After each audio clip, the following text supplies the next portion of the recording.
Morning students. आज हम व्याकरण की कक्षा 3 का चैप्टर 3 मात्राएं करेंगे।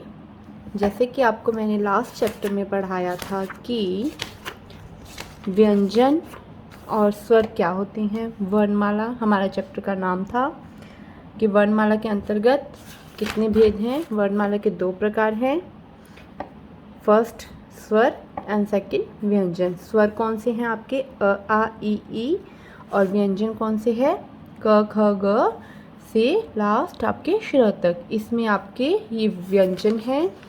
और आज हम मात्राओं के बारे में पढ़ेंगे कि मात्राएं किस प्रकार से हमारी भाषा को एक अच्छा और एक सुंदर रूप प्रदान करती हैं। फर्स्ट है जुड़िए और समझिए। कविता गुनगुनाइए। बुलबुल मीठा मीठा गाती, मुरली मीठी मधुर बजाती। बुलबुल की अपनी पहचान, लगती तभी सब बहुत गुणवान, लगती तभी बहुत गुणवान। अब देखिए, अब नीचे दिए गए चित्रों को देखिए। अब आपको यहाँ पर 3 पिक्चर्स दी हुई हैं और उनके नीचे शब्दों में से स्वरों के स्वर यानी कि जो आपके स्वर है अ आ, इनकी आपने मात्राएं पढ़ी हुई हैं बचपन में कि आ की मात्रा कौन सी होती है, एक डंडा, छोटी ई की, बड़ी ई की, छोटे ऊ की। तो ये क्या है हमारी मात्राएं, किसकी, स्वरों की मात्राएं। तो वो क्या कह रहा है कि उनके नीचे लिखे शब्दों में से स्वरों के चिन्ह अलग करके लिखिए। अब यहाँ पर आपको कुछ शब्द दिए हुए हैं, इसमें से आपको मात्राएं अलग करनी है, यानी कि आपको स्वर अलग करने हैं।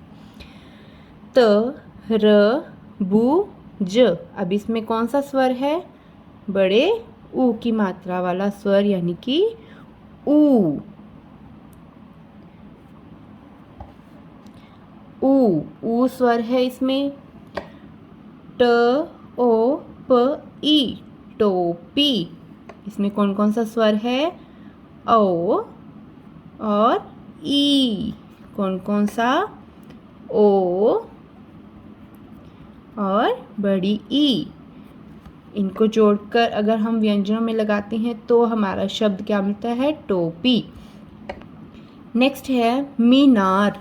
मीनार में कौन कौन सा है, म ई यानी ई स्वर निकला इसमें से, न आ स्वर निकला, और र में कोई स्वर नहीं है, सिर्फ व्यंजन है। ठीक है, र में अ स्वर है, अ की कोई मात्रा नहीं होती है।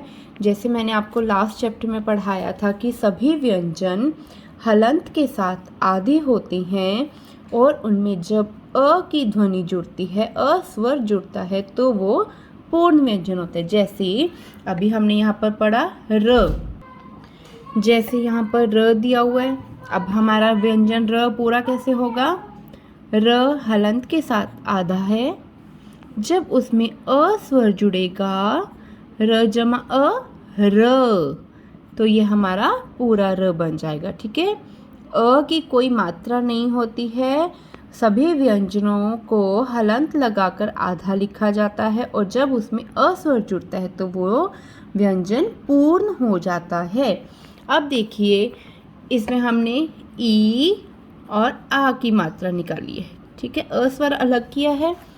अब वो क्या कहता है कि अब आप स्वरों के चिन्हों के बिना, जो स्वर हैं के चिन्हों के बिना इन शब्दों को पढ़ने का प्रयास कीजिए। अब देखिए, हमने स्वर निकाल दिए इसमें से।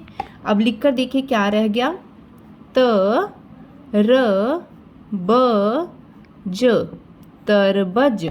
क्योंकि इसमें से हमने स्वर निकाल दिए, ऊ निकाल दिया, तो ये क्या रह गया, तरबज। इसी तरह से टोपी, ट, प, टप। नेक्स्ट है मीनार। अब ई और आ की मात्रा निकाल दी है तो क्या बचा इसमें ने, म, न, र, मनर। अब वो क्या कहते हैं कि स्वरों के चिन्हों के बिना ये शब्द अधूरे हैं। अब देखो, इनको पढ़कर देखो, क्या ये अच्छे लग रही हैं बोलने में, नहीं ना। क्यों, जब तक इनके साथ मात्राएं नहीं होंगी तो इनका कोई अर्थ नहीं होगा। तरबज, तप, मनर, ये कुछ भी अपना मीनिंग नहीं निकाल रहे हैं, इनके अर्थ भी नहीं रहे। अब देखो वो क्या कहते हैं कि इनके कोई अर्थ नहीं रहे। जो चिन्ह आपने इन शब्दों से अलग किए हैं, ये चिन्ह, अब ये जो चिन्ह हमने अलग किए इन शब्दों से, जो ये चिन्ह हैं, ये क्या कहलाती हैं? स्वरों की मात्राएं कहलाती हैं। प्रत्येक स्वर के लिए एक निश्चित चिन्ह होता है जिसे हम क्या कहते हैं? मात्रा कहते हैं। जैसे अभी मैंने आपको बताया ना कि जो हमारे स्वर हैं अ, आ, ई, उनके लिए जो निश्चित चिन्ह है, जो हमने मात्राएं बचपन में पढ़ी हैं, उन्हीं को हम मात्रा कहते हैं। स्वर जब व्यंजन से मिलते हैं, जो स्वर हैं हमारे, जब वो व्यंजनों के साथ मिल जाते हैं तब इनका रूप बदल जाता है। स्वरों का प्रयोग उनकी मात्रा के रूप में होता है। स्वरों का प्रयोग, हम किसी भी शब्द को जब हम लिखते हैं तो उसमें हम पूरा स्वर ना लिखकर उसकी मात्रा का यूज़ करते हैं, इसलिए व्यंजन के साथ स्वर ना लिखकर उसकी मात्रा लगाते हैं। अस्वर की कोई मात्रा नहीं होती है। अभी मैंने आपको बताया कि अस्वर की कोई मात्रा नहीं होती है।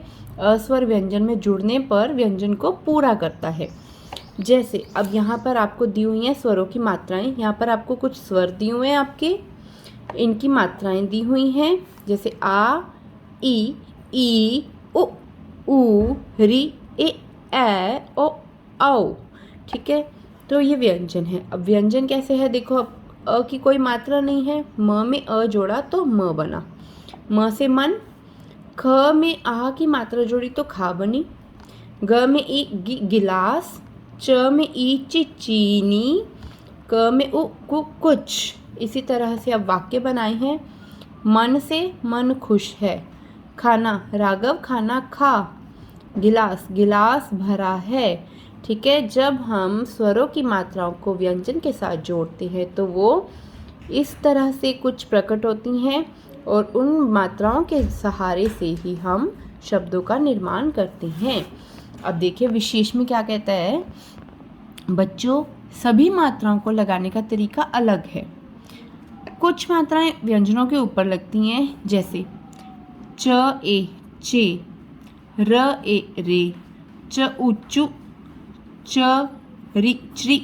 ठीक है, तो ये क्या है, कुछ ऊपर लगी हैं, कुछ नीचे लगी हैं, और कुछ व्यंजनों के आगे लगती हैं तो कुछ पीछे लगती है। कुछ व्यंजनों के जैसे आगे छोटी ई आगे लगती है, रो बड़ी ई ये पीछे लग गई हैं। तो इस तरह से आपकी मात्राएं कुछ ऊपर लगती हैं, कुछ नीचे लगती है, कुछ आगे और कुछ पीछे।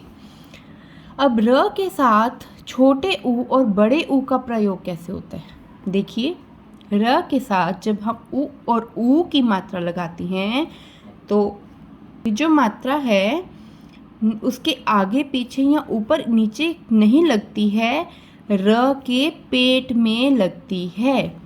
जैसे हम लिखते हैं र जमा उ रु, तो रू को हम किस तरह से लिखेंगे, ऐसे पेट में लगती है ऊ की मात्रा, केवल ऊ की मात्रा। बेटा आपको रे लिखना है, रेत लिखना है तो रे के ऊपर त रेत ऐसे लग जाएगा। ठीक है, लेकिन जो ऊ और ऊ है वो दो मात्राएं ऐसी हैं जो र के पेट में लगती हैं। इसी तरह से र ऊ रू, इसको बोलने में भी रूप, अमरूद साउंड थोड़ी लंबी जाएगी, रुपया रुई, रूप अमरूद। तो ये आपकी जो दो मात्राएं हैं र के साथ उ और ऊ की, ये आपके र के पेट में लगती हैं। इसी तरह से जो री की मात्रा है वो हमेशा व्यंजन के या व्यंजन यानी जो आपका क ख ग सारा पार्ट है उसमें किसी भी अक्षर के पैर में लगती है। ठीक है, जब भी आप किसी व्यंजन के साथ री की मात्रा का यूज़ करते हैं वो आपका कहाँ लगेगा, व्यंजन के पाँव में। जैसे व जमारी व्री, व्री से वृक्ष, प जमारी प्री, प्री से पृथ्वी। इसी तरह से हमने करवाया था क जमारी क्री, क्री से कृष्णा, म जमारी मृ, मृग।